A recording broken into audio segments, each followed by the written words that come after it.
Breaking News Kompas TV kembali untuk Anda. Saudara, bagaimana warga seharusnya siaga di jalur berbahaya di sekitar Gunung Semeru? Kami akan berbincang dengan ahli mitigasi bencana Surono. Selamat pagi, Pak Surono. Ya, Mbak Glenny, selamat pagi para pemirsa Metro TV yang saya hormati. Ya, Pak, Kompas TV. So, Bapak, sejauh ini pantauan Anda usai erupsi Semeru, titik mana saja yang harus diwaspadai atau yang menjadi status siaga ini, Pak? coba kita luruskan dulu ya, Mbak Glenny. Ya. Erupsi yang orang bayangkan seperti Merapi tahun 2010 gitu ya. Material vulkanik yang dengan tekanan tinggi itu jebol, ya kan, menjebol kawah, lubang kawah keluar itu membubung tinggi, ya kan, menjadi suatu letusan, menghasilkan awan panas letusan. Nah ini di Semeru tidak demikian. Memang Semeru sering terjadi letusan berupa gas, berupa uap, ya kan, berupa abu vulkanik dan sebagainya. Tapi dia juga mengeluarkan lelehan lava yang membentuk gundukan atau biasa disebut kubah lava, ya kan. Gundukan ini semakin lama semakin besar volumenya. Nah, musim hujan ini bisa jadi membuat si kubah lava ini yang sebagian menjadi batu, sebagian masih cair, itu longsor. Nah, dia pecah menghasilkan uap gas yang ada di dalam gundukan itu bercampur dengan debu halus, bercampur dengan material kerikil, krakal, bahkan bongkar. Membentuk yang namanya awan panas guguran. Karena dihasilkan dengan kubah lava yang tadinya gugur. Bukan awan panas letusan. Jadi apakah ada letusan susulan atau erupsi susulan? Ya kan?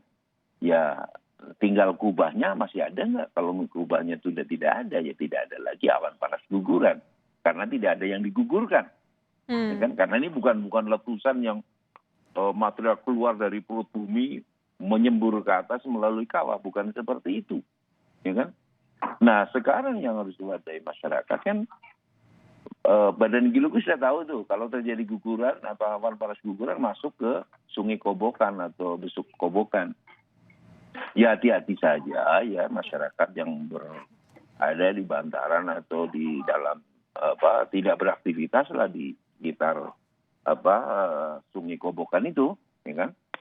Dan tentunya sekarang ini cukup tebal nih sebaran abu itu. Dia musim hujan juga masih berlangsung. Kalau ada hujan lebat berlangsung lama, tentunya abu-abu vulkanik yang ada menyebar ke segala arah itu akan terbawa air hujan menuju ke yang lebih rendah yaitu sungai. Nah, sungai yang paling berpotensi banjir lahar adalah sungai-sungai yang terdapat endapan awan panas yang kemarin itu. Ya kan? Dan kemungkinan besar masyarakat jangan kaget karena endapan awan panas masih panas di dalam sungai, hujan masih lebat. Kalau air masuk ke dalam endapan itu, karena di dalam pasti panas, pasti akan berubah fasa menjadi ledakan-ledakan di tengah sungai. Itu biasanya disebut letusan sekunder karena letusan di dalam dari endapan awan panas itu. Dan kalau endapan ini terbawa air hujan, berkembang menjadi lahar hujan, itu lahar hujan itu panas. Ya kan, panas dan daya dobraknya tinggi sekali karena seperti semen gitu ya. Berat jenisnya tinggi sehingga kalau mengenai infrastruktur seperti jembatan, lingkungan itu bisa rusak gitu. Ya kan? Maka hati-hati ya, jangan nonton dulu lah gitu ya. Nah itu kan bisa meluap gitu ya. Biasanya kan kita suka nonton-nonton yang seperti itu, ya kan? Ya jangan juga beraktivitas di bantaran atau apalagi di dalam sungai itu. Terutama bila tampak hujan lebat di sekitar puncak Gunung Semeru. Ya, Pak. Itu. Ini kan di Gunung Semeru ini kan letusan karena kubah lava ya, Pak. Awan panas guguran. Mungkinkah ada erupsi susulan dan akan jauh lebih, apakah lebih besar begitu dari erupsi yang pertama? Karena ini kan bukan suatu letusan ya, yang dibangun dari gempa dan sebagainya. Material yang menumpuk di sekitar kawah gugur. Nah sekarang kita pasti ya Badan Geologi akan melihat masih adakah tumpukan material itu. Mhm. Kalau tidak ada lagi tumpukan ya sudah selesai.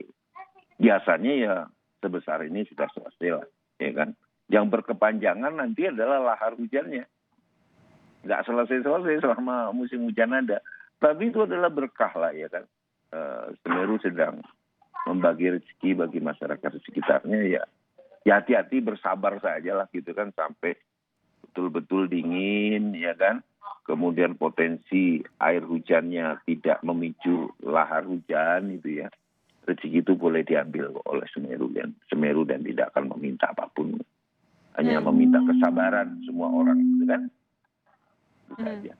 Jadi faktor-faktor yang perlu diperhatikan oleh warga dan juga pemerintah daerah setempat itu apa saja, Pak? Apakah curah hujan ini akan juga berpotensi awan panasnya yang turun ke permukiman ini juga bisa lebih besar, Pak? Tanda-tanda Ya, apa yang harus diwaspadai? ya pertama ya curah hujan. Karena curah hujan itulah, air hujan itulah yang membuat terbentuknya lahar dari material awan panas guguran ini, ya kan? Kalau nggak ada air dia nggak akan gerak, gitu kan. Oleh karena itu disebut lahar hujan yang bisa panas dan bisa dingin, karena terbentuknya dari air hujan yang bercampur dengan endapan awan panas kemarin itu bergerak mengikuti lereng. Nah, lerengnya itu adalah ya kemiringan sungai itu, ya kan? Ya hati-hatilah di daerah sungai.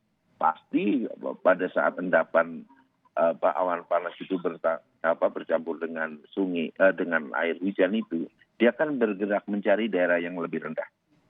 Ya, daerah yang paling rendah adalah alur lembah atau sungai, ya kan. Hati-hatilah, ya kan, masyarakat yang berada di sekitar bantaran sungai yang berhulu di sekitar puncak Semeru, khususnya adalah Sungai Besukobokan itu.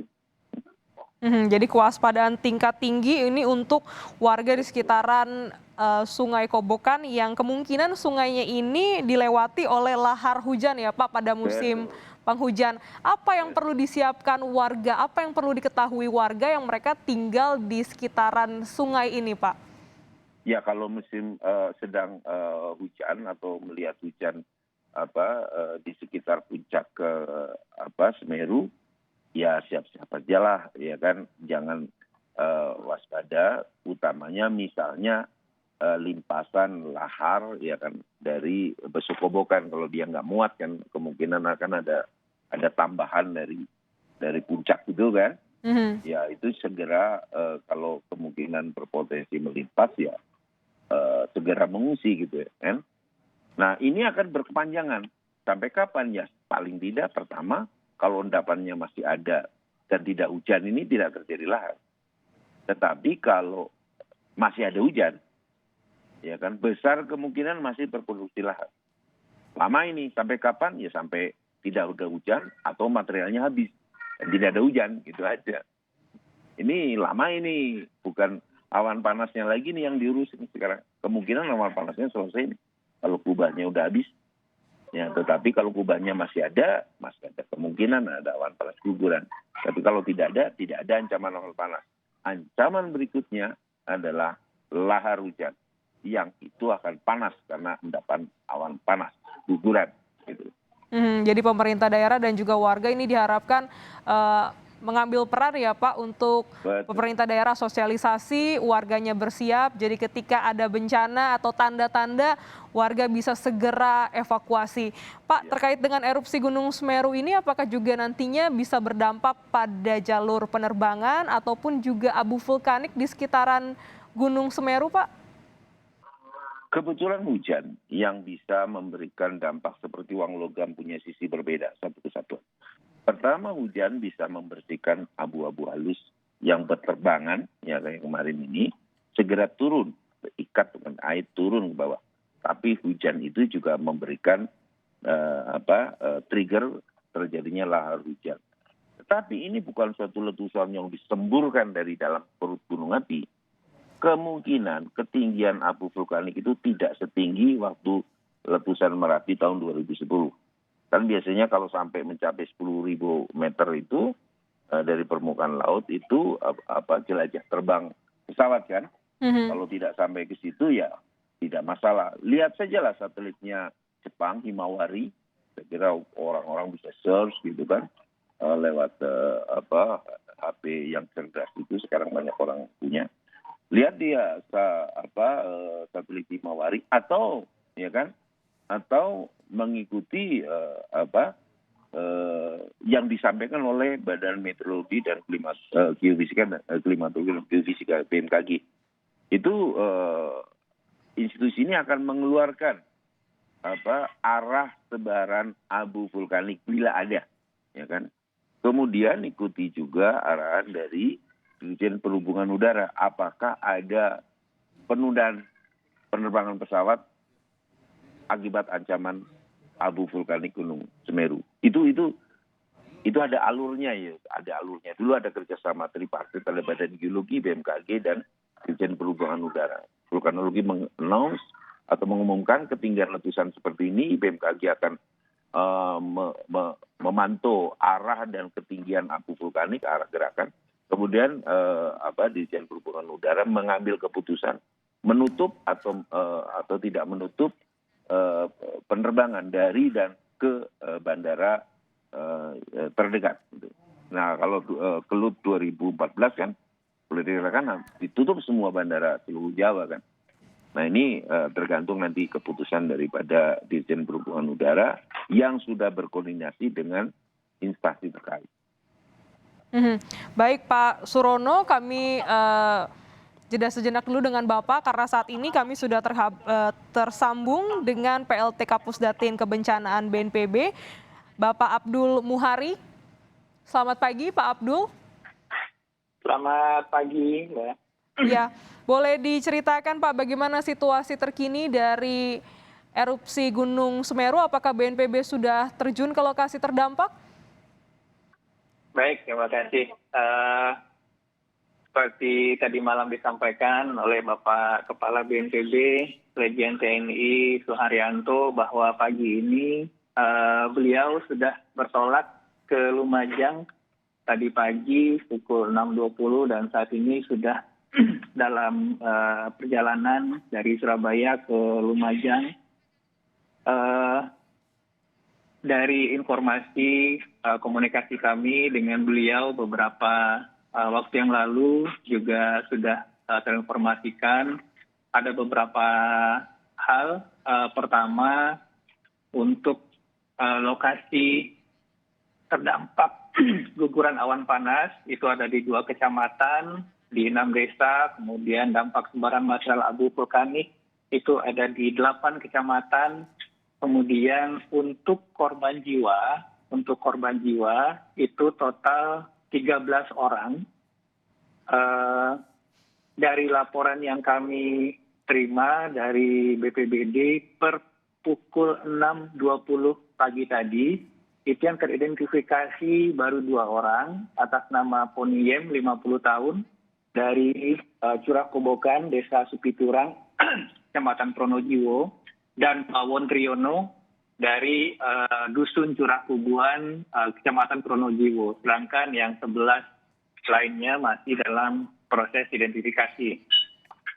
Untuk korban luka, yang pada umumnya adalah korban luka bakar, saat ini ditangani di puskesmas di lokasi terdampak.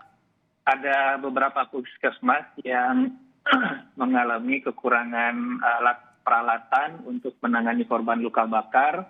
Terhadap kondisi ini, BNPB sudah berkoordinasi dengan Pusat Krisis Kementerian Kesehatan.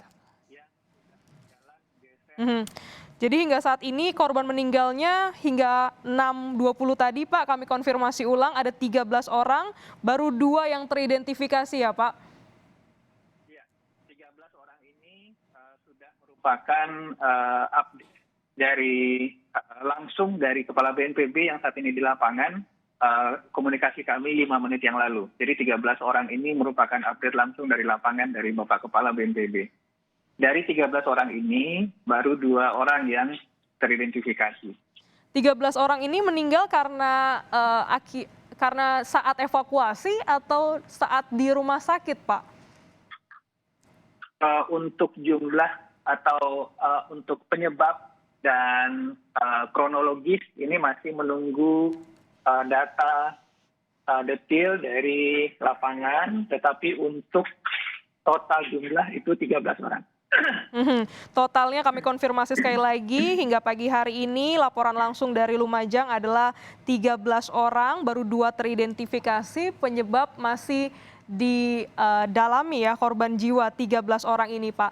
Sejumlah rekan kami di lapangan di Lumajang ini menyampaikan begitu banyak warga melaporkan kehilangan anggota keluarga, begitu Pak, pasca erupsi Gunung Semeru. Apakah BNPB sudah menyiapkan posko siaga, begitu posko aduan untuk mencari keluarga yang hilang, Pak? Iya, untuk posko aduan itu di setiap desa sudah ada posko sementara di balai desa ada setidaknya ada 4 balai desa yang dijadikan posko aduan sementara, dan untuk tindak lanjut pencarian dan penyelamatan korban seperti yang disampaikan oleh Bapak Kepala BNPB tadi malam, sudah diturunkan 3 satuan setingkat kompi dari Kodam 5 Brawijaya, tentunya juga beserta perangkat peralatan yang diperlukan, yang diutamakan tidak hanya untuk pencarian korbannya, tetapi juga menjamin keselamatan yang mencarinya. Karena situasi di lapangan seperti dilaporkan masih ada kondisi-kondisi yang mana lahar masih mengeluarkan asap, masih panas dan lain-lain. Untuk dukungan pun beberapa unit satuan SARDOK anjing pencari juga sudah bergeser ke lokasi, yang kita harapkan ini bisa lebih mendetailkan atau memperkecil ruang lingkup pencarian korban. Ya, hingga pagi hari ini tim dari BNPB dan juga dinas terkait masih berupaya untuk menuju ke lokasi terdampak ya, Pak, untuk mencari korban dari dampak gunung erupsi Semeru. Apakah masih ada informasi yang BNPB terima, apakah ada warga yang masih terjebak, Pak, untuk minta dievakuasi? Tadi malam Ibu Bupati Lumajang menyampaikan ada 8 sampai 10 orang yang terjebak di kantor pemilik tambang.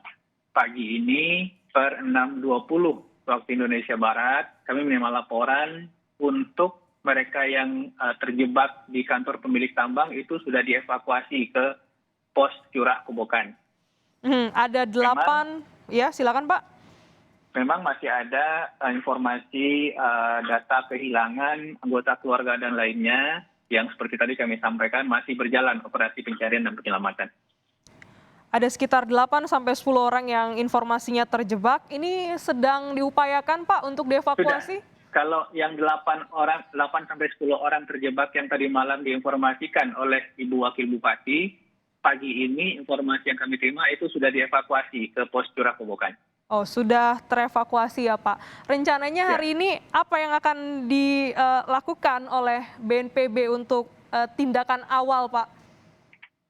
Tentu saja BNPB bersama TNI Polri dan relawan khususnya dan masyarakat setempat, perangkat desa, kita tetap memprioritaskan evakuasi masyarakat dari daerah yang berpotensi bahaya ke lokasi-lokasi pengungsian yang sudah ada saat ini dan juga berkembang nanti tentunya akan menyesuaikan di lapangan sesuai jumlah dengan pengungsi. Kemudian prioritas utama berikutnya adalah pencarian korban seperti diinformasikan oleh anggota keluarga di pos-pos pendataan. Ini fokus prioritas yang utama pencarian dan penyelamatan korban. Segala daya upaya akan kita kerahkan termasuk juga dengan pengerahan segenap entitas dan kekuatan yang kita punya. Untuk terkininya adalah evakuasi masyarakat ke tempat yang lebih aman di posko pengungsian dan juga mencari korban.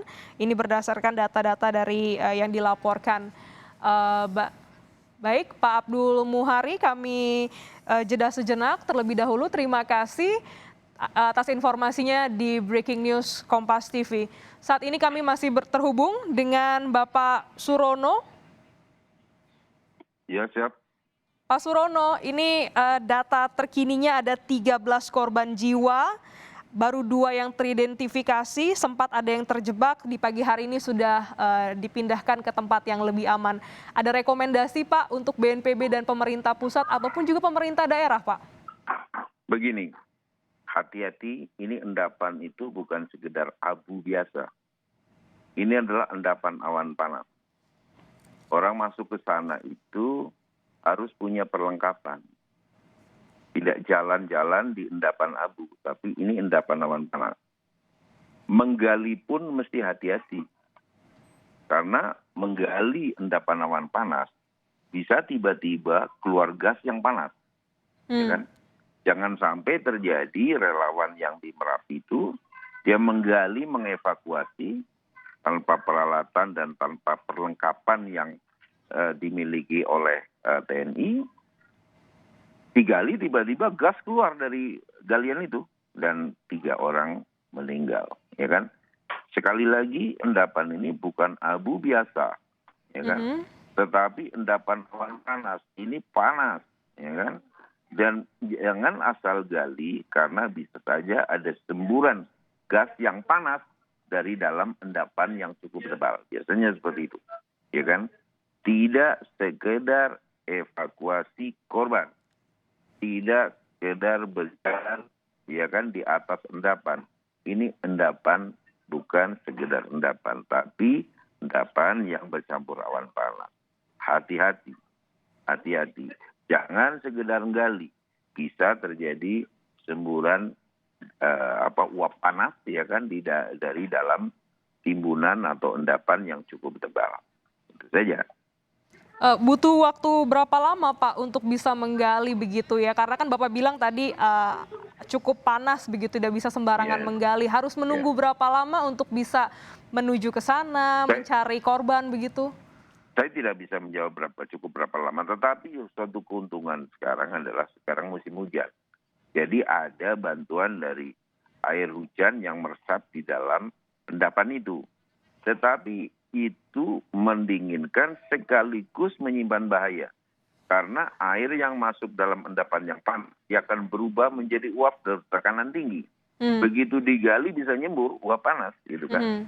Jadi sekali lagi harus hati-hati. Ini endapan bukan sekedar endapan abu vulkanik biasa, tapi endapan awan panas dari awan panas guguran, ya kan? Jadi relawan sekali lagi saya tahu mereka punya empati dan mereka ingin segera mengevakuasi dan mencari korban. Tetapi sekali lagi safety first, yakinkan selamat untuk menyelamatkan orang atau yakinkan dirinya selamat dulu untuk menolong orang atau menyelamatkan orang. Sekali lagi ini adalah endapan awan panas. Dia akan mendingin karena air hujan, tetapi air itu bisa menjadi uap yang bertekanan tinggi.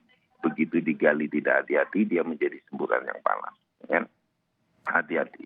Ya, baik. Jadi memang kehati-hatian saat proses evakuasi bagi petugas dan relawan, karena ini bukan sembarang endapan, ini mengandung hawa panas, endapan awan panas, jadi benar-benar perlengkapi diri dengan peralatan dan pengetahuan yang cukup ya Pak, karena keselamatan adalah yang utama dalam kondisi darurat kebencanaan pasca erupsi Gunung Semeru ini. Terima kasih Pak Surono telah bergabung di Breaking News Kompas TV, sehat selalu Pak.